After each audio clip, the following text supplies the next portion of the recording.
Baik, sepertinya sudah lewat 1 menit, sudah mulai ramai. Kita mulai saja pada pertemuan kita yang keberapa sekarang ya? Yang keempat ya.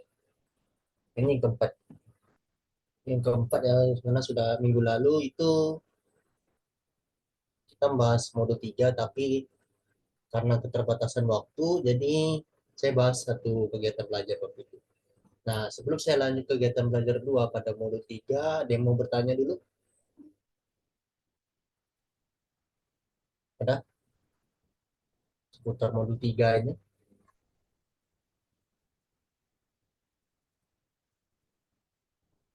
Seputar memang ada soal yang latihan tadi yang terkendala tadi.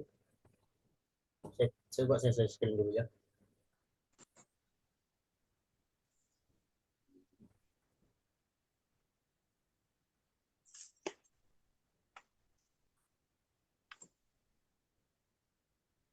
Belum ada, masih baca-baca. Oke. Kegiatan belajar satu nih kita kita open Q&A ya. Buka. Kita sesi tanya jawab sebelum jalan di kegiatan belajar 2. Karena kegiatan belajar 2 ini adalah lanjutan dari kegiatan belajar satu. Sehingga kita harus paham dulu KB satunya dulu pembahasannya. Baru kita bisa lanjut kegiatan belajar 2. Nah, saya lihat latihannya dulu.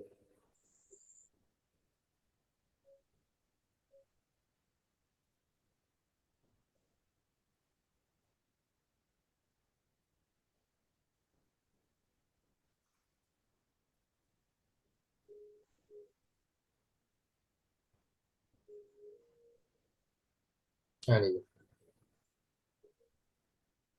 Kita lihat latihannya dulu. Kita cek nomor satu ini. Ini saya bahas latihan sebentar. Kita lanjut ke kegiatan belajar 2. Mudah-mudahan terkejar ya. Mudah-mudahan terkejar sampai batas waktunya sampai jam 10 gitu. Nomor satu ini bagian A ini apakah termasuk proposisi atau bukan proposisi? Ada yang bisa jawab? Proposisi, Kak. Proposisi. Oke. Proposisi? Really? Bukan ya? Bukan. Bukan, bukan. Kenapa? Kenapa dikatakan bukan proposisi? Karena dia belum mengetahui belum belum diketahui nilai kebenarannya. Nah, hari esok ada harapannya sama kayak bahasan ini, kalimat prediksi nih. Nah, hari esok ada harapan, semacam ada harapan. Berarti kita memprediksi kan kita itu ada harapan. Entah harapan apa sih nggak tahu. Misalnya entah harapan sama doinya mau diterima misalnya itu. Hah? Misalnya. Jadi ini bicaranya poin A ini bukan proposisi ya. Kalau poin B, Bukan, Kak. Bukan, kenapa? Kak. Kenapa? Proposisi. Ya, Karena proposisi. X. Yang jawab bukan proposisi, kenapa alasannya? X-nya belum tahu. Karena X-nya belum jelas. Kenapa X-nya belum jelas? Apakah poin B itu bisa diselesaikan atau tidak? Bisa. Bisa. Harusnya bisa. Kalau belum bisa, kenapa? Bisa, itu kalimat proposisi. Karena itu masih bisa, masih diketahui nilai kebenarannya. Kenapa? Nah, ini biar diperjelasnya. Nih. Ini ada X kuadrat dikurangi 1 sama dengan 0. Apakah ini diselesaikan dengan metode pemfaktoran? Jelas. Berarti X-nya sama dengan 1. X, bolehlah label X1-nya 1 atau X2 negatif 1. Ini kan memiliki nilai kebenaran kan? Ya kan? Iya. Nah, Iya. iya. Memiliki nilai kebenaran. Jadi nilai kebenarannya yaitu salah, salah benar ya. Tidak memiliki nilai kebenaran. Memiliki nilai kebenaran ada dua kemungkinan. Apakah dia bernilai benar atau salah. Di situ kita tinjau. Nah, selanjutnya poin C.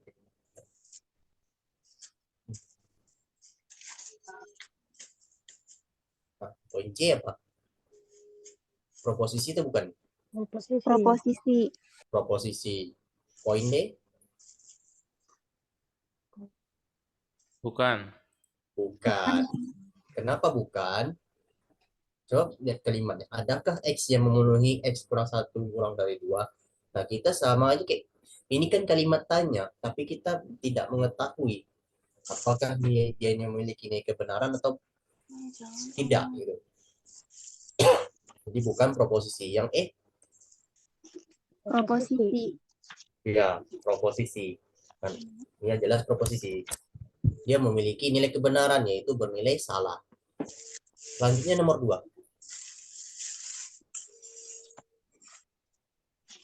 Nomor 2 ada yang bisa? Ada yang bisa? 2 yang A? A salah. Yang A, S ya, salah. Selanjutnya yang B. Aku akan pergi berlibur bulan depan.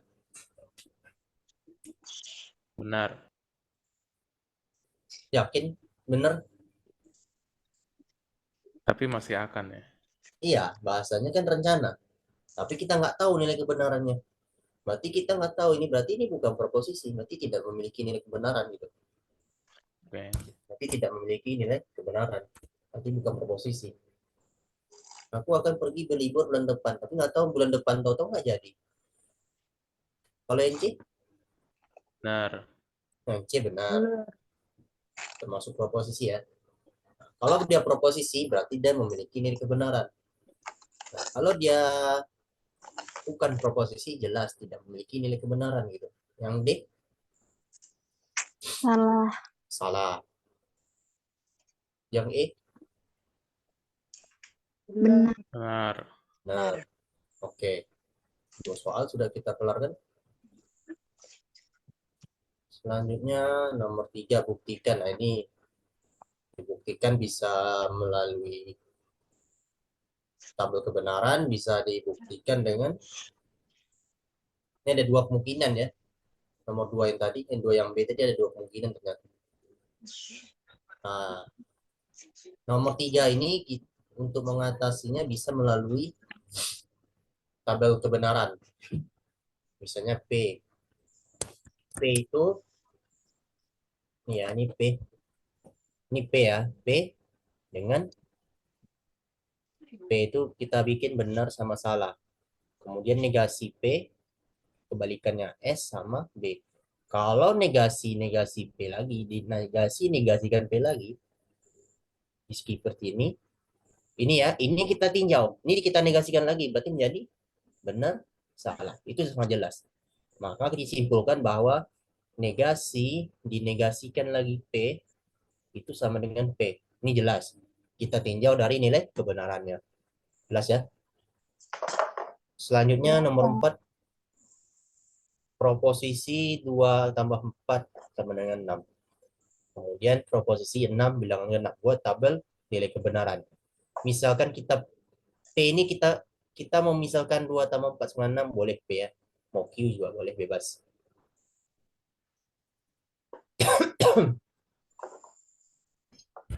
Untuk P 2 tambah 4 sama dengan 6. Kemudian Q sama dengan 6 bilangan genap gitu ya. Nah, selanjutnya kita cek, kita bikin tabel nilai kebenaran seperti biasa. Ini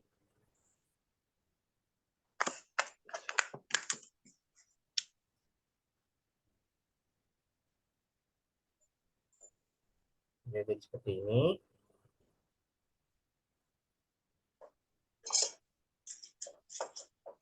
Ada berapa tuh? Kita bikin lagi ini. P negasi P, Q, P implikasi ada 6 ya. Tapi sini satu lagi.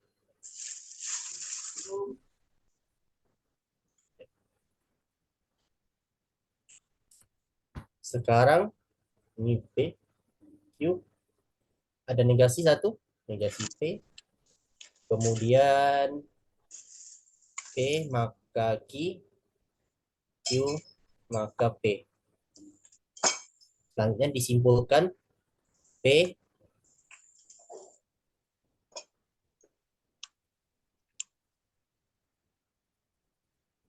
kemudian P maka Q atau negasi P. Nah, ini caranya gimana? Karena dia punya dua proposisi, berarti kita ada empat. Ada empat kolom. Berarti diurutkan dulu pertama seperti ini, dua benar, salahnya dua. Baru diselingi lagi. Benar, salah, benar, salah. Salah, salah, benar, benar. P maka Q, berarti B, BS, S, SB, B, SS, S. B lah. Oke dong. Ibaratnya sebuah janji kalau implikasi ini. Kalau kita tidak menepati janji, tapi kita tidak jalani, ya tidak salah. Tidak salah kita mengadakannya, kita lakukannya. Berarti B ya. Iya. Kemudian Q nih. Q maka P. Benar. Benar. Benar. Salah. Benar. Nah, selanjutnya ini disjungsi ya. Kalimatnya atau P dengan Q ini. Berarti B, B, salah, benar. Kemudian P kaki atau negasi P. Benar salah menjadi benar, salah tetap salah, benar benar. Ya, ini dia tabelnya kebenarannya. Nah, nanti ini saya hapus langsung. Nanti kalau mau ngecek di recordnya ada tuh. Sudah jelas juga. Jadi seperti itu modelnya. Jadi saya buat. Kita lanjutkan. Nomor 5, nah, lebih kurang metodenya sama kayak nomor 4. Nah, silakan Anda latihan sendiri nanti. Nomor 6 juga begitu. Sama, nomor 7 demikian, nomor 8 juga demikian, nomor 8, 9 juga sama, nomor 10 juga. Buktikan pakai tabel kebenaran. Ini ada sudah dijelaskan lengkap di dalam modul. Tinggal kita memperbanyak latihan lagi. Nah, sama tes formatif juga sama. Seperti itu. Ya, ada pertanyaan sampai di sini?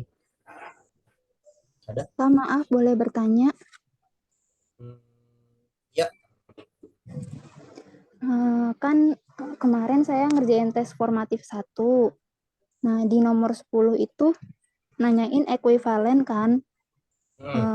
Jika P maka Q, terus di konjungsi P maka Q, itu ada cara lain nggak Kak selain bikin tabelnya satu-satu? kalau menentukan ekuivalen, ya cara satu-satunya memang melalui tabel nilai kebenaran. Tapi dalam hal ini bagaimana kita bisa mengetahuinya itu ya pandang semua option. Atau kita ingat-ingat di materinya, di materi itu ada tuh keekivalenan purpose. Ini ada materi ini. Nah, Anda bisa cek di sini. Bisa cek di situ. Ada ringkasannya. Keekivalenan jadi seperti itu. Nah, boleh juga Anda cek melalui tabel. Biasanya pada umumnya melalui tabel mengecek dengan tabel nilai kebenaran ya. Dipandang di sana.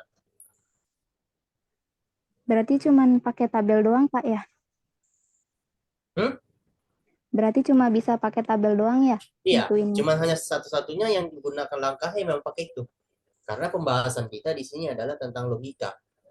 Karena pembahasan tentang logika, berarti kita tentu kita berpikir memiliki nilai kebenaran ya, yang dinyatakan dalam proposisi gitu. Oh iya, Kak. Makasih ya, Kak. Oke, ada lagi yang mau bertanya? Saya mau bertanya sedikit. Silakan. Kalau implikasi itu maksudnya secara apa? Umumnya apa ya? Maksudnya kalau misalnya yang konjungsi atau disjungsi kan dan atau gitu ya. Iya, betul. Nah, Jadi apa maksud? makasih. Implikasi itu kalau kita ibaratkan seperti sebuah janji.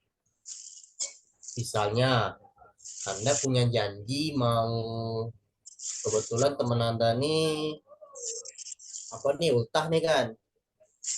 Temenan misalnya saya ilustrasikan gini. Misalnya Mas Stefanus nih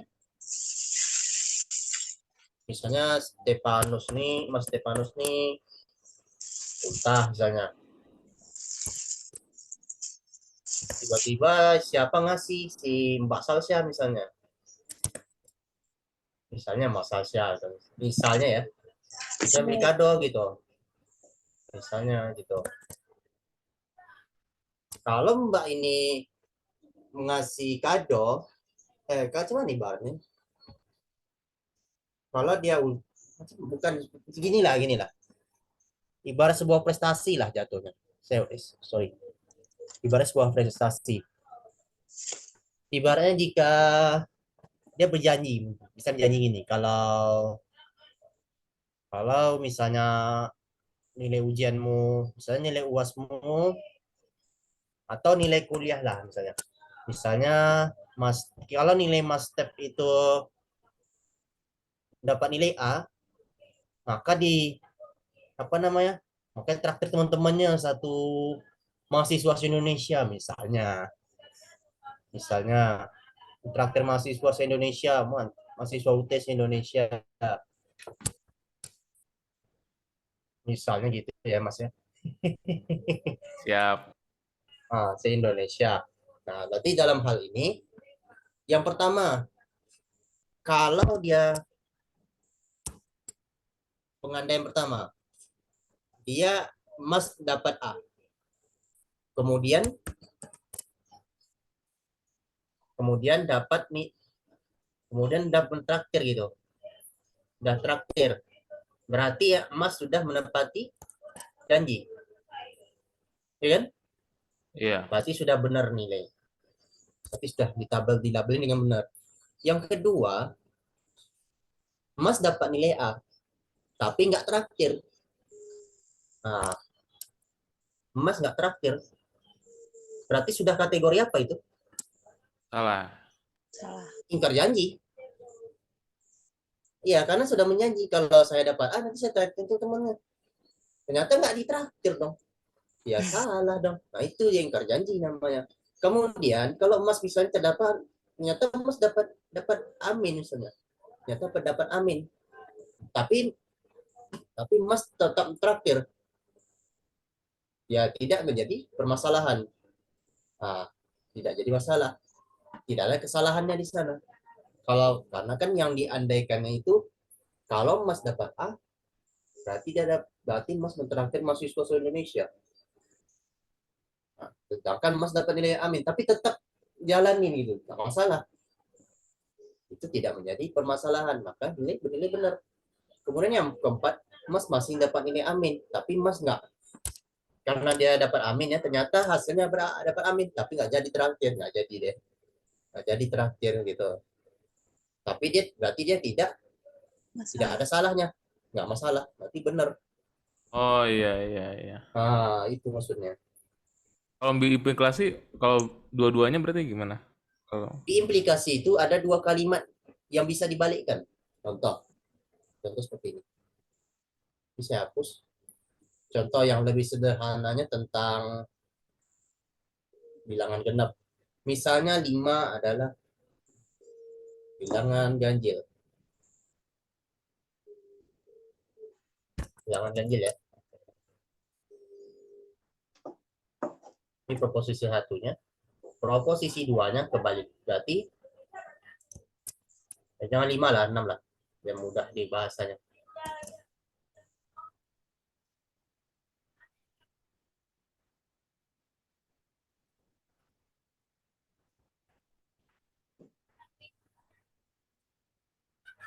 Berarti 6 dapat dibagi. Berarti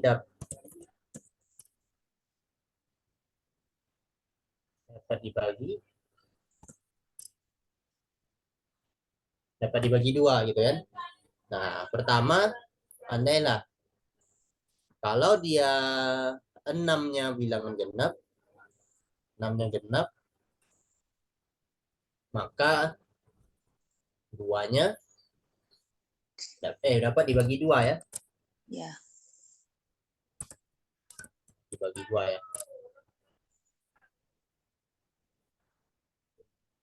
Dapat dibagi 2. Kemudian dia bahasanya itu gini, 6 adalah bilangan genap jika dan hanya jika. Bahasanya gini, jika 6 adalah bilangan genap, maka 6 dapat dibagi 2, bahasanya gitu.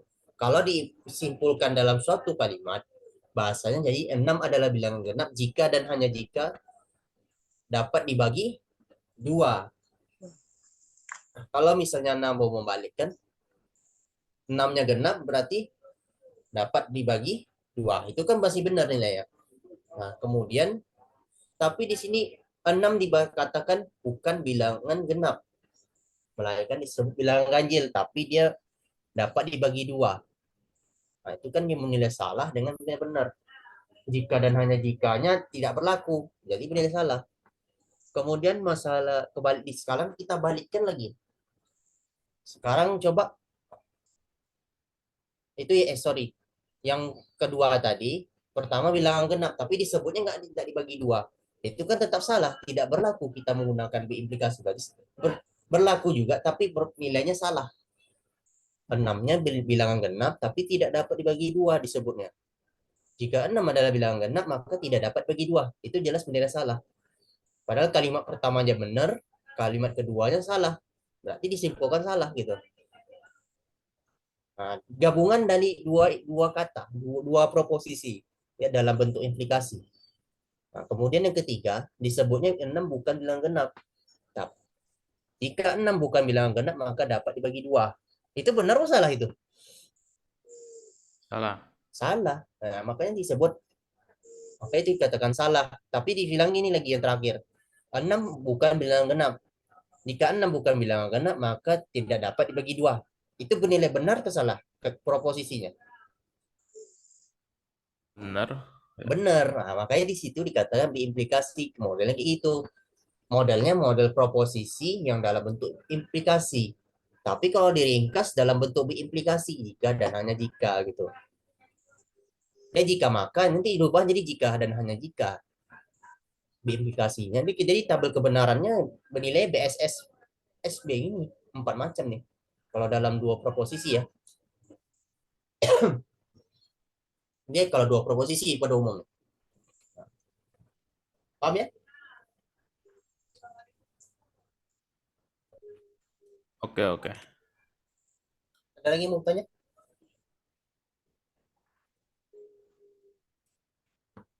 Sudah, Pak. Sudah. Oke. Kalau tidak ada pertanyaan berarti sudah kelar materinya. Jadi kita lanjutkan di sini bab materi kedua kita. Nah, ini kan kita membahas tentang penarikan kesimpulan. Nah, di sini minggu lalu kita sudah bahas tentang logika ya, masih dasar-dasarnya. Ilustrasi tentang logika itu seperti apa, kita proposisi itu seperti apa, kemudian bagaimana cara kita mengetahui nilai kebenarannya. Nah, kemudian bagaimana kita mengecek bermacam ragam bentuknya, terdiri dari konjungsi, disjungsi, implikasi, biimplikasi, dan lain sebagainya. Jadi seperti itu. Kemudian, nah di sini kita membahas tentang penarikan kesimpulan. Nah, kembali ke materi lama kita. Kita ada yang disebut dengan proposisi. Nah, proposisi. Misalnya di sini kita lihat jika saklar tersambung maka bola hidup. Proposisi 2, saklar tersambung sehingga dapat disimpulkan bola hidup. Nah, kalau bahasanya proposisinya jika saklar tersambung maka bola hidup, dan proposisi saklar tersambung itu dinamakan premis. Itu dinamakan premis ya. Sekarang kita lihat kesimpulannya. Nah, bahwa bola hidup, nah, itu dinamakan argumen ya. Nah, dalam hal ini kita membahas tentang prinsip-prinsip logika yang menghasilkan argumen yang sah. Nah, di sini ada 4 cara metode penarikan kesimpulan. Nah, ada 4. Yang pertama modus ponen, tollens, silogisme, kontrapositif. Kemudian, nah di sini kita bahas dulu dasarnya tentang tautologi, kontradiksi, dan kesimpulan sah. Nah, kita lihat di sini. Nah, kita mengarahnya kepada nilai tabel kebenaran ya di sini. Nah, kita lihat di sini contoh tentang tautologi. Buatlah tabel kebenaran komposisi majemuk P kaki atau P. Di sini kita lihat tabel kebenaran jelas ya. Langkah pertama kita bikin tabel kebenaran seperti ini. P-nya apa, Q-nya apa, P kaki apa, P kaki atau P apa. Maka kita lihat di sini ternyata hasilnya benar semua. Nah, berarti dia tergantung pada masing-masing proposisi tunggal P dan Q. Maka tautologinya, jadi kita maknai di sini tautologi itu suatu proposisi selalu bernilai benar. Nah, itu jadi arti dari tautologi itu nilai kebenarannya selalu benar. Tidak peduli proposisi yang dibangun seperti apa. Kita tidak tergantung ke sana. Itu bahasanya. Itu namanya tautologi. Nah, sekarang kita lihat buktikan bahwa proposisi P maka P atau Q suatu tautologi. Kita buktikan melalui tabel kebenaran. Nah, ini seperti ini modelnya. Ya, BBS itu seperti ini. Seperti biasa ya. Nah, P atau Q apa dapatnya? Nah, kita lihat sini. P maka bla bla bla. Nah, diperoleh benar semua. Nah, itu dinamakan sehingga kita diperoleh bentuk suatu proposisi ini dibentuk dalam suatu tautologi. Oke, begitu juga ya dengan ini sama. Nah, ini tapi kita membahas selanjutnya kita bahas tentang kontradiksi ya. Kontradiksi contoh. Hari ini hujan dan hari ini tidak hujan bahasanya. Kejadian ini kejadiannya kontradiksi. Nah, misalkan hari ini hujan tuh P, maka hari ini tidak hujan. Hari ini tidak hujan kita misalkan negasi P. Nah, sehingga hari ini hujan dan hari ini tidak hujan kita labelin P konjungsi negasi P. Nah, tabel kebenarannya seperti ini. Nah, hasilnya salah. Jadi kita maknai kontradiksi itu suatu proposisi itu yang dibangun semua nilai kebenarannya salah. Maksudnya gimana? Ya, inilah yang kita bentuk suatu proposisi ternyata masih salah semuanya. Jadi kalau kita arahkan ke definisi formalnya, suatu proposisi majemuk disebut kontradiksi jika proposisi tersebut selalu bernilai salah, tidak tergantung dari nilai proposisi yang membangun. Nah, jadi kontradiksi itu kebalikannya dari tautologi ya. Nah, kita lihat di contoh. Buktikan bahwa P maka Q dan P dan lagi negasi P. Nah, kita arahkan seperti ini. Nah, tidak seperti ini. Nah, ini model tabel nilai kebenarannya. Ternyata hasil akhirnya salah semua. Maka ini dinamakan kontradiksi. Jadi tidak peduli berapapun proposisi yang dibangun, ternyata ujung-ujungnya kontradiksi. Ya tidak peduli. Kita tidak pandang situ. Pasti selalunya bernilai salah. Jadi itulah yang dinamakan kontradiksi. Nah, selanjutnya kita lihat ini. Nah, ini kita mengecek antara tautologi atau apa? Tautologi atau kontradiksi ini. Nah, contoh. Negasi P maka P dan Q. Buat tabelnya kebenaran. Nah, bikin tabelnya kebenarannya ternyata hasilnya ada benar-benar salah-salah. Berarti jawabannya bukan tautologi dan bukan kontradiksi. Nah, di situ ya kita lihat ya.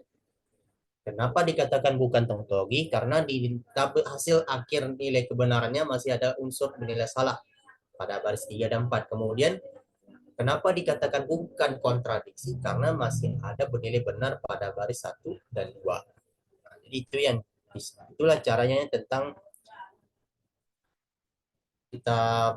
begitulah cara menentukan definisi dari tautologi dan kontradiksi. Nah, itu ada hubungannya nanti dengan cara penarikan kesimpulan nanti. Nah, selanjutnya kita cek argumen sah atau valid bahasa lainnya. Nah, atau dalam pendahuluan ini kita singgung bahwa penarikan kesimpulan melibatkan beberapa proposisi sebagai premis, alasan-alasan dan sebagian proposisi sebagai kesimpulan atau nama bahasa lain istilah lainnya konklusi. Bahasa Inggrisnya conclusion. Nah, proses penarikan kesimpulan disebut argumen disebut sah apabila premis-premisnya benar dan kesimpulannya juga benar. Nah, penarikan kesimpulan di sini berupa proposisi majemuk berbentuk implikasi. Keabsahan argumen dibuktikan lewat tabel nilai kebenaran implikasinya. Jika tabel nilai kebenaran implikasi berupa tautologi, maka argumennya sah. Nah, kita lihat contoh. Proposisi P dan Q lagi. Buktikan bahwa argumen yang berupa implikasi P atau Q dan Q, maka Q. Itu sah. Caranya sama, kita cek dengan nilai tabel kebenarannya. Ternyata hasil akhirnya nilai benar semua. Karena hasil nilai benar semua, maka itu termasuk kategori tautologi. Karena dia tautologi, maka maka penarikan kesimpulannya, argumennya itu sah. Jadi seperti itu. Kemudian berbicara tentang argumen yang sah, ya, atau penarikan kesimpulannya yang bernilai satu, kita memiliki 4 metode. Yang kita bahas yang pertama itu tentang modus ponen. Nah, kita contohkan, kita lihat di sini. Misalkan ada 3 proposisi. Jika saklar tersambung, maka bola hidup P maka Q. Saklar tersambung P dan bola hidup Q.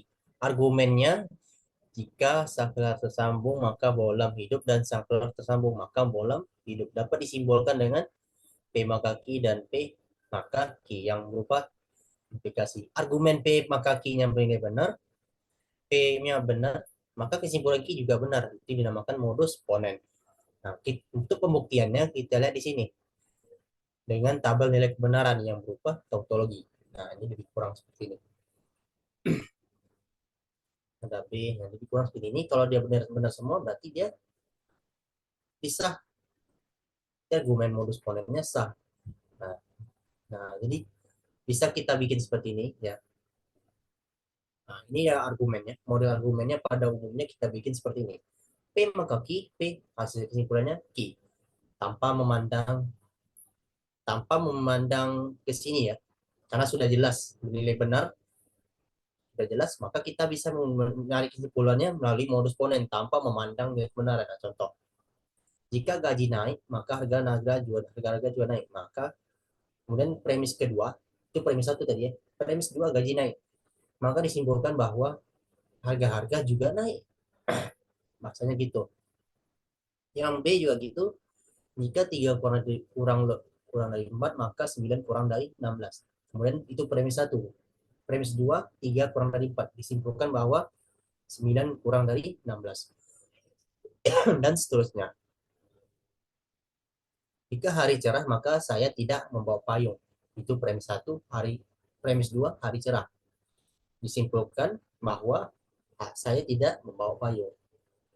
Itu dari situ pandang logika kita. Itu tentang modus ponen. Ada pertanyaan sebelum saya lanjut modus ponen? Ada?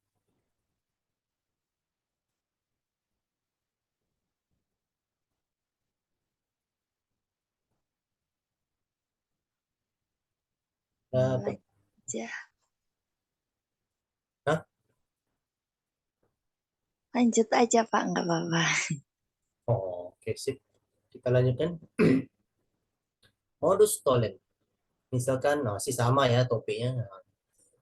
P maka Q itu disimbolkan yaitu jika saklar tersambung maka bola hidup.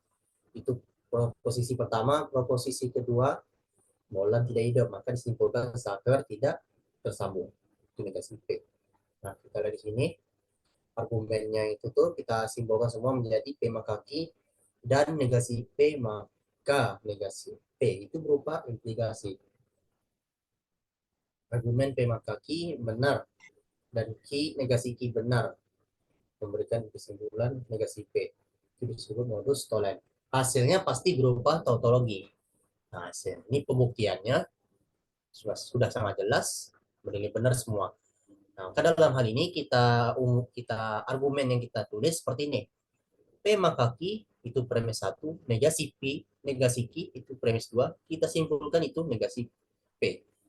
Nah, jadi kita tanpa memandang nilai kebenaran di sini, tanpa kita ngecek ke sini, kita langsung ke kalimatnya, ke argumennya, tidak masalah. Hasilnya pasti dapat. Nah, kita lihat sini. Contoh, Jika ia rajin belajar, maka ia naik kelas. Berarti dia simpulnya 3, berarti P maka Q. Kemudian di sini negasi Q. Ia tidak naik kelas, berarti disimpulkan bahwa ia tidak rajin belajar. Kan masuk akal kan? Masih masuk akal kan? Penarikan kesimpulannya kan? Bahasan pertama dia, jika kita mengandaikan dulu nih, dia rajin belajar, maka dia tidak naik kelas. Ternyata dia tidak naik kelas, maka kita simpulkan berarti nggak rajin belajar nih orang. Gitu. Selanjutnya yang B juga demikian, sama. C sama. Nah, ini kurang seperti itu. Kemudian yang E, ini kemudian tentang silogisme. Silogisme pun kita hampir sama ya. Kita pandang ada 3 proposisi, kita lihat contoh. Misalkan diketahui 3 proposisi. Jika liburan, maka saya akan ke pantai. Jika ke pantai, maka saya akan berenang. Nah, yang pertama tadi disimbolkan dengan P maka Q, yang kedua Q maka R. Jika liburan, maka saya akan berenang. Disimbolkan P maka R. Nah, argumen ini kita simbolkan seperti ini. P maka Q dan Q maka R, maka P maka R. Apabila premis P maka Q benar, premis Q maka R benar, sehingga dapat ditarik kesimpulan P maka R juga benar. Maka argumen sah itu dinamakan silogisme. Contoh, pandang di sini. Kita punya 3 proposisi, berarti dia ada 8 kolom. Ada 8 kolom. Hasilnya akhirnya seperti ini. Nah, ini kita panjang dalam pengerjaannya. Ternyata kita harus membuktikannya dengan sebuah tautologi.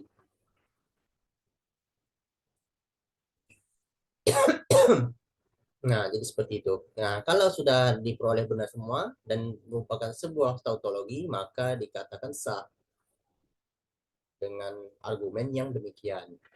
Nah, dari argumen ini kita bisa ditulis pada umumnya seperti ini. P maka Q itu premis 1, Q maka R premis 2, disimpulkan P maka R. Nah, contoh. Jika ia rajin belajar, maka ia naik kelas. Itu P maka Q. Kemudian jika ia naik kelas, maka ia akan diberikan motor. Tapi kesimpulannya, jika ia rajin belajar, maka ia akan diberikan sepeda motor.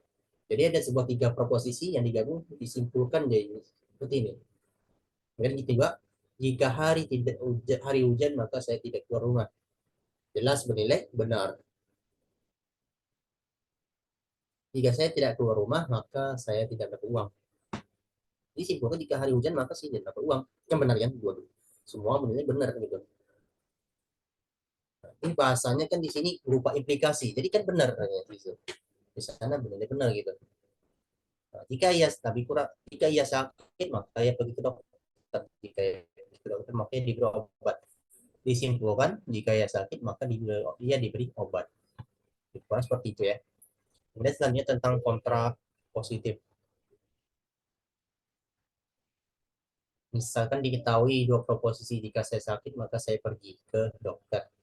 Itu P maka Q. Jika saya tidak ke dokter, maka saya sakit. Negasi P, negasi Q, maka negasi P.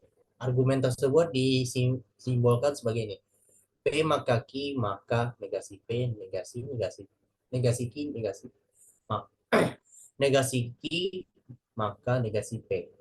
Jika semua proposisi itu bernilai benar, dan hasil kesimpulannya juga bernilai benar, maka itu argumennya sah ya. Sehingga itu dinamakan kontra positif. Nah, dibuktikan dengan nilai tabel kebenaran, tabel nilai kebenaran diperoleh seperti ini. Hasilnya sama, hasilnya semua bernilai benar. Menghasilkan sebuah tautologi. Berarti argumennya sah. Nah, seperti ini ya. Contohnya suatu premis P maka Q, simpulkan bahwa negasi Q maka negasi P. Nah, contoh. Premisnya, jika hari hujan, maka Jakarta banjir. Jika Jakarta tidak banjir, maka hari tidak hujan. Seperti itu. Nah, dan seterusnya. Kemudian tentang kebermaknaan dan keabsahan argumen. Kadang-kadang keabsahan suatu argumen tidak diikuti dengan kebermaknaan argumen tersebut, atau sebaliknya, yang argumen yang seolah-olah bermakna tidak selalu sah. Jadi maksud ini di sini adalah kondisi atau norma yang dianggap sudah menjadi kebenaran dalam masyarakat. Contoh, argumen sah tapi tidak bermakna. Maksudnya gimana ya? Contohnya kita lihat ini. Jika Ani cantik, maka Amir tampan. Amir tidak tampan, maka Ani tidak cantik. Nah, tapi nggak bermakna. Maksudnya gimana sih gitu?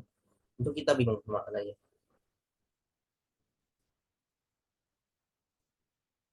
Kan, ini kan misalnya ada sebuah kalimat, ternyata dia ada hubungan argumen. Nah, seperti itulah maksudnya. Salah kecantikan. Argumen sah tapi tidak bermakna. Ini dibentukkan dalam suatu tautologi. Hasilnya memang benar semua. Emang sah argumennya. Walaupun tidak bermakna. Karena tidak ada hubungan terhadap kecantikan Ani dan ketampanan Amir. Selanjutnya tentang ini. Masih sama topiknya. Jika belok ke kiri, maka boleh jalan terus. Kemudian tidak boleh ke kiri. Berarti tidak boleh jalan terus. Ini dipisahkan. Jadi bahas kan. Jadi sini nah, berbentuk tautologi. Nah, coba dicek ternyata ada yang salah dong. ini ini benar seharusnya. Tunggu. Benar, benar kan? Benar harusnya ini. Bukan S nih, salah nih. B-nya harusnya nih.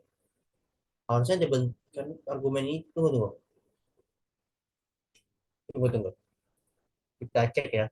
Terima kaki dan negasi P. Terima kaki ini ya. Ini sambung dengan negasi P. Ya, salah ya. Betul. Nah, memang argumen ini tidak sah. Tapi bermakna. Secara tidak langsung, argumen ini sering digunakan pada seharian kita, yaitu berupa traffic light ya, pada lalu lintas ya. Nah, di sini perlu kita ketahui bahwa memang tidak semuanya tidak memiliki makna ya, tidak semuanya. Memang ada argumennya sah tapi dia tidak memiliki makna karena dia sudah diketahui secara umum melalui masyarakat itu. Sama kayak ini traffic light ini alias lampu lalu lintas. Nah, ternyata diperoleh nggak sah argumennya tapi bermakna. Maksud kenapa dia bermakna? Karena sering digunakan karena pada umum sifatnya umum gitu penarikan kesimpulannya. Jadi seperti itu gitu. Ada pertanyaan sama di sini? Dah, itu materinya. Saya mau tanya dikit. Apa tuh? Boleh? Kalau misalnya tautologi itu udah pasti sah. Kalau tautologi, suatu proposisi sudah selalu benar. Berarti Ah, argumennya pasti sah. oke. Itu Udah itu aja. aja. Oke. Ya. Oke, ada lagi? Kak, izin bertanya, Ya, silakan. kalau penarikan kesimpulan itu cuma bisa dipakai saat implikasi aja atau yang lain juga bisa?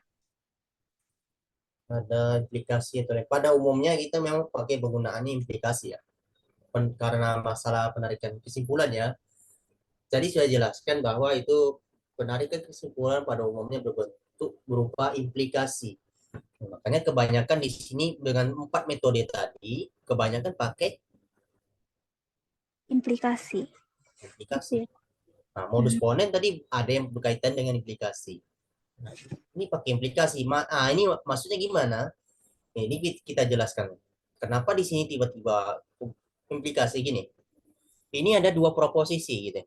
Nah, ini mungkin saya ketinggal belum jelas ya. Ada tadi beberapa metode tadi. Ponen, modus ponen, tolen, silogisme.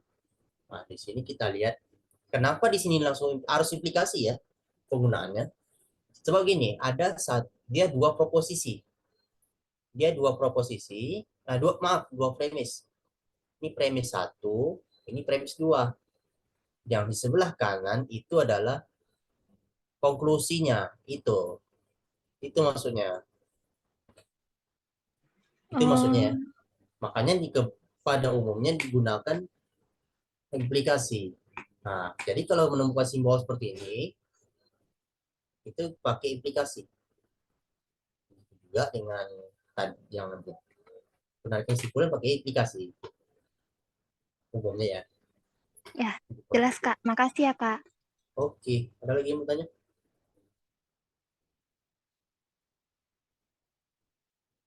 Ada?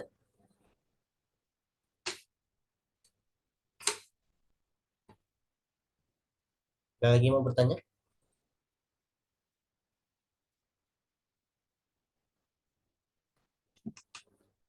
Sudah. Sudah jelas?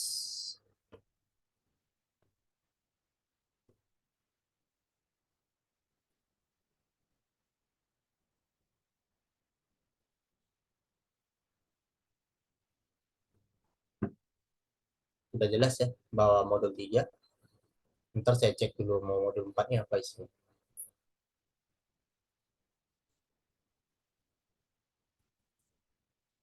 Apakah masih seputar implikasi atau bagaimana?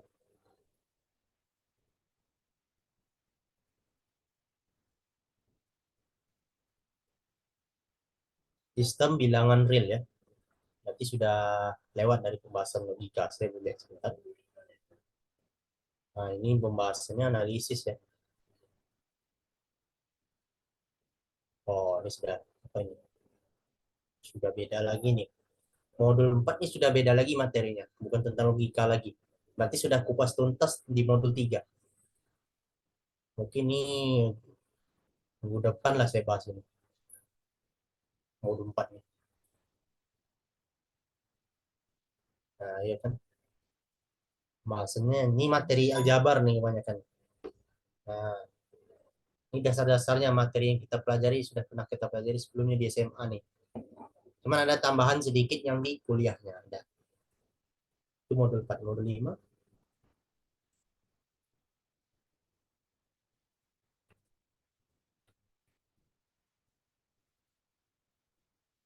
Relasi. Nah, ini berarti dah pembahasan kita ini sudah aljabar semua nih tentang tentang aljabar semua nih. Ini kita bahas tentang relasi nih. Kalau modul 6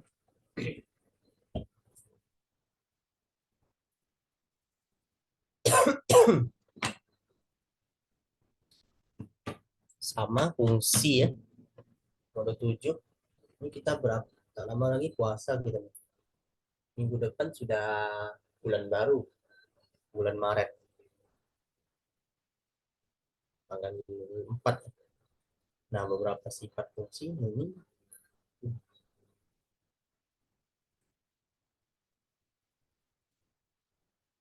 himpunan terbilang.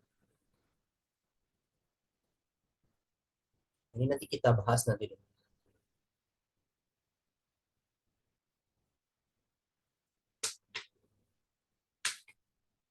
Metode pembuktian. Kayaknya itu modul 3 itu aja deh, saya rasa materinya.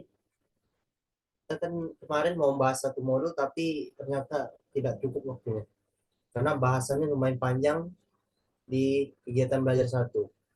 Oke, karena saya bentar cek ya. Cek dulu soal material soalnya.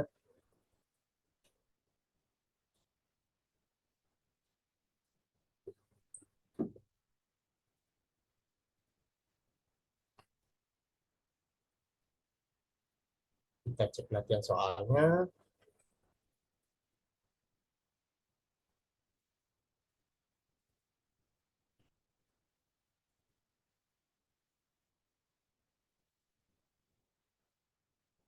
Nah, ini sistematik. Nah, latihan. Nah, di sini kita buktikan. Nah, ini bisa Anda boleh Anda kerjakan mandiri nanti nih sebagai untuk mempermudah pemahaman tentang penarikan kesimpulan. Nah, di situ sudah jelas ini. Nomor apa nomor 7 periksa argumen ini sah atau tidak sah. Nah, menentukan argumen sah atau tidak sah itu. Nah, karena nomor 7 ini kan kalau mau tahu kita cek melalui nomor 7 nih ya, 7 sampai 10. Kalau mau tahu mengatasinya, itu cek melalui tabel kebenaran ya. Walaupun memang kita bisa langsung ngecek, tapi kalau mau tahu lebih jelas ya kita cek melalui nilai tabel kebenaran. Pada hakikatnya kita harus tahu dulu apakah ini bisa diperoleh dalam modus ponen Kalau mau ceknya sederhana, kita cek nomor 7 contoh. Saya contohnya nomor 7. Jika Hasan perut nilai A, maka Husin sakit perut. Bahasanya gitu. Nah, jika P maka Q. P maka Q. Negasi P, negasi Q. Berarti harusnya negasi P. Nah, itu kan jelas tidak sah gitu bahasanya. Nah, gimana cara menentukan penarikan kesimpulan itu? Kita pandang yang tiga tadi. Modus ponens, tollens, sama silogisme. Itu kita pandang tadi. Atau bisa Anda cek melalui nilai tabel kebenaran. Masih sah juga. Bisa Anda simbolkan dulu, misalnya di sini P maka Q, contoh yang pertama. Dan karena ada dua premis, kita simbol konjungsi ya pada umumnya.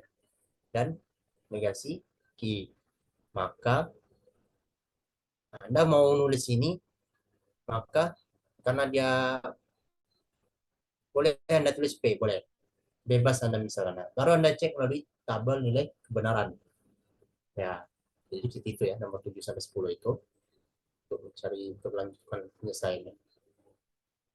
8, 9, 10 juga demikian, sama. Oke, sama kayak nomor yang seterusnya. Soal lainnya juga demikian.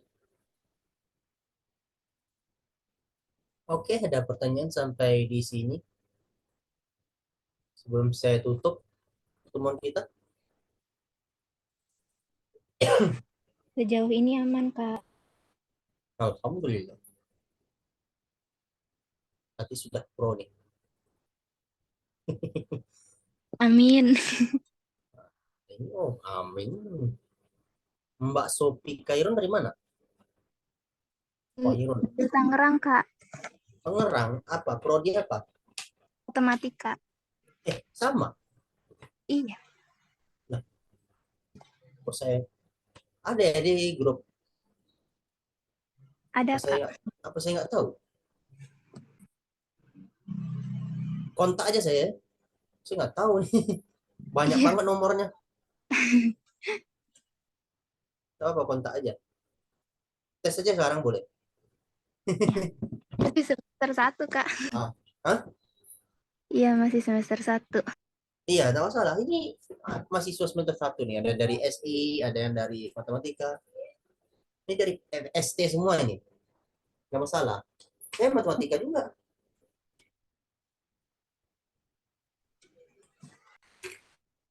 Saya dari matematika juga ya.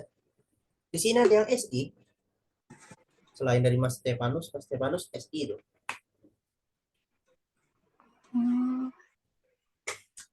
Oh, Siapa nih? Ya, SI. Yang lain Matematika, Pak. kontak saya yang di Zoom nih, kontak saya nih. Saya nggak tahu nih yang mananya. Nanti saya macam mana saya mau kenal, di grup tuh banyak nomor HP. iya, Kak, nanti dikontak. Tes saja, di tes. Nanti saya tanya nanti. Ya tanya biasa aja. Ini jadi ini termasuk apa nih? Oke, Pak. Saya muda baru panggil Bapak. Aduh. Ada pertanyaan sampai di sini? Ada?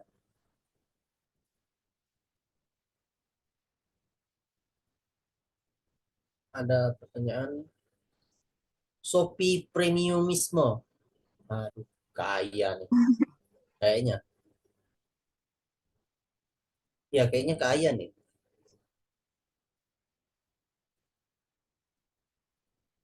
Ketinggalan. Ya, kalau ketinggalan nanti bisa disusuli. Bisa disusuli. Seperti mengejar jalan kenangan. Ini udah selesai nih, Ayo, Pak. Hah? Kalau misalnya di luar itu nggak apa-apa, di luar modul maksudnya. Maksudnya kayak agak mundur dikit. Nggak masalah. Ini kan udah selesai materinya. Oke, oke. Coba ini ya. Kelihatan kan gambarnya ya? Ya, Chan. Nah, Apakah seputar modus ponen, mau apa diagram Venn kemarin? bentar. Sebentar. Ini clear-nya gimana? Oh, udah bisa. Nah, jadi saya pernah sempat buat ini apa namanya?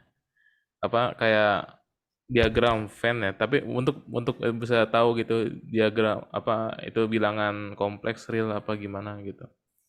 Kalau kayak gini kira-kira bener nggak ya? Ini ada setnya nih. Kalau mau tulisannya. Oh iya, iya nih. Kelihatan kan tulisannya ya? Tulisannya jelas. Ya. Gini.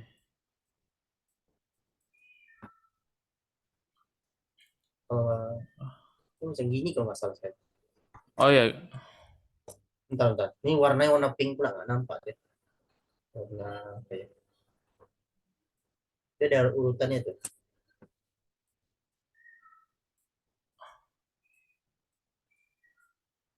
ini satu. Ini pokoknya bagian ini 0. Kalau ini ada negatif. Kalau ini itu ada Pecahan. apa ya? Lupa deh, ntar ya. Pecahan. Oh ya, pecahan ya. Rasional. Desimal ya, koma gitu ya. Ya, termasuk Terus kalau Masuk ini real. ada Bilang real. yang real tuh Real tuh udah tercakup semuanya. Termasuk dari irasional. Irasional mana? irasional ini nih, yang kompleks kan ya? Sini. Enggak lah, irasional Hah? masih dalam suatu Bilang real. link, ya. Oh, bukan irasional, imajiner. Kompleks, imajiner baru masuk kategori kompleks gitu. Kalau ini rasional sama irasional ya. Ya, Ini irasional. Ini ya, berarti ya. ya. Irasional Kira-kira. termasuk. Irasional di lingkup ini masih lingkup kompleks, di Yang Q ya? sini, Bilangan dimasuk di bagian sini. Kan ada sama di irasional sini. Irasional sini. Real tetap. Real itu mencakup semuanya. Termasuk di sini semuanya. Kompleks baru ya di luarnya, di luar dari real. imajiner ya. Tapi kompleks itu termasuk real juga bukan? Enggak, Enggak ya? lah kompleks itu kan kita tahu ada pas pada umumnya bilang kompleks itu ada unsurnya pasti ada unsur bilangan imajiner gitu. Unsur-unsurnya. Oh, imajiner. Saya belum terlalu mendetail tentang fungsi kompleks ini. Saya baru ngambil untuk kuliah ini. Oh, Belum terlalu detail. oke. Bahasannya. Pokoknya Masalah, berarti tapi pada umumnya grafiknya lebih kurang seperti itu. Karena sudah Kompleks. dibahas. Karena kompleks ya. entah terpisah, entah tersatu gitu. Oke. Kurang ngerti nggak? Oke. Lebih kurang gitu. Kira-kira gitu lah ya. Oke, siap. Iya. Makasih. Ya, ada lagi pertanyaan.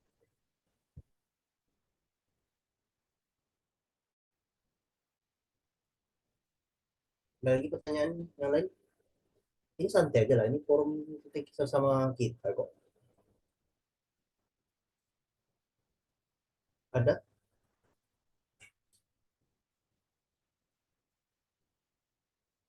Tanya lagi deh.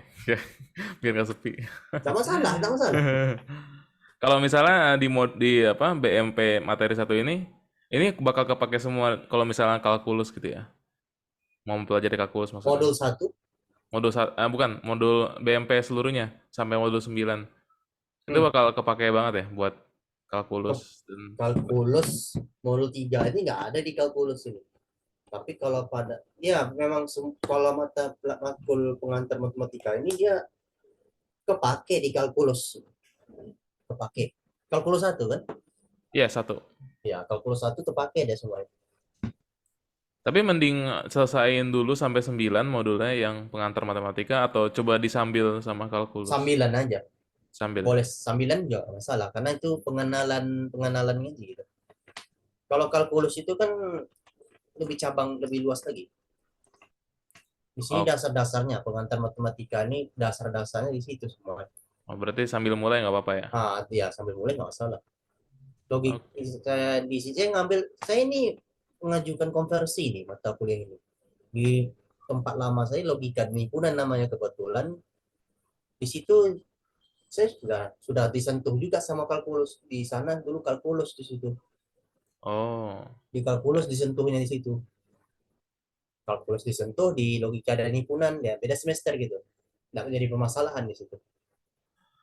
Oke, oke. Saya sih modul 1 tentang ini, pengenalan tentang ini itu nggak masalah.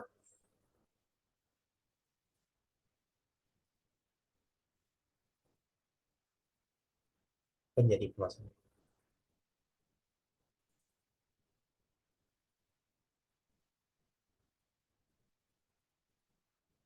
Nah, ada gitu aja? Tak ada? Hmm.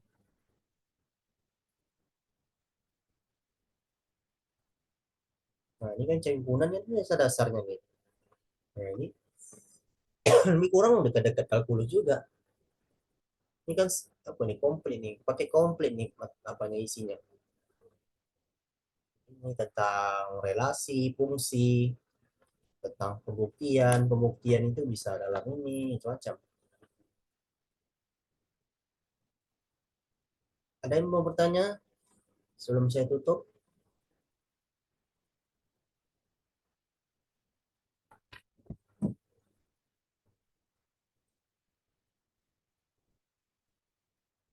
Sudah? Tak, tak ada. Untuk mbak-mbak dua tadi kontak saya ya. Saya baru masuk. Pak, Baru masuk. ketinggalan. Iya, ketinggalan. Ya, ada masalah nanti ada recordnya kak. Masalah nanti ada. Ini jauh dah. Ini sebentar aja nih karena sambungan modul 3 yang minggu lalu. Lebih kurang pembahasannya mendekati yang di KB1, namun ada lebih jelasnya lagi di KB2 itu yang penjelasnya gitu. Kita menarik kesimpulan gitu. Nanti ada di recordnya nanti besok dikasih sama Pak Bahri itu. Besok. Besok pasti dikasih link YouTube-nya itu. Nah, jangan lupa like, comment, dan subscribe. Ya, Boston. Iya, Kak. Mana Pak Bahri? Ini Yayasan Bina Mandiri ini apa nih? Tempatnya tempatnya Pak Bahri. Siapa tadi mana? Mbak Uswa tuh tadi hilang deh. Oke. Mbak Sofi langsung aja kontak. Iya, Kak, nanti. Oke lah. Oke. Kalau tidak ada pertanyaan, kita cukup pertemuan kita malam ini. Kalau tidak ada pertanyaan, nanti sudah selesai materi modul 3. Oke. Karena semakin malam, saya tutup pertemuan kita pada malam ini. Terima kasih atas perhatiannya. Ya, semoga ini bisa masuk ya ilmunya ke bagian kita dari rekan-rekan sekalian bisa dipahami ya. Kalaupun nanti ada yang bingung, boleh di forum forum grup itu dibahas itu. Ya, macam tadi tuh ada sebuah keributan dari siang, saya nggak tahu tidur saya dari itu. Tidur siang tadi tuh. Nah, rupanya saya sempat mikir apa ini permasalahannya ya. Rupanya permasalahannya sudah jelas. Nah, di situ kenanya. Saya cek lagi ya, rupanya kunci jawaban yang salah. Yang dipakai 10, seharusnya 100. 100 sama 10. Ya, 10 sama 1. Ya kena lah di situ. Jelas pecahannya dia salah itu. Dia harus benar itu. Suka salah ya? Caranya valid kok. Caranya valid. Valid banget. Untuk angka desimal dengan pola yang berulangan tuh valid banget itu caranya. Tapi di kunci itu salah. Itu masalah umum itu, banyak kesalahan-kesalahan yang kita ketemukan. Jadi kalau misalnya nanti ada feedback, boleh aja isi, nggak masalah. Biasanya ada feedback itu. Di kami ada feedback itu tuh, misalnya mata kuliah itu kan feedback tuh seputar BMP apa, biasanya ada itu. Habis terus sekitaran sesi ke-7 tahap keberapa itu, ke-8 lebih kurang itulah. Memang kadang banyak typo-nya kadang, makanya membingungkan pembaca gitu, tapi nggak jadi masalah. Oke, kalau tak oke, demikian pertemuan pada malam ini. Minggu depan kita jumpa lagi. Saya tutup dengan Assalamualaikum warahmatullahi wabarakatuh. Waalaikumsalam Waalaikumsalam. warahmatullahi wabarakatuh. Waalaikumsalam warahmatullahi wabarakatuh. Ya.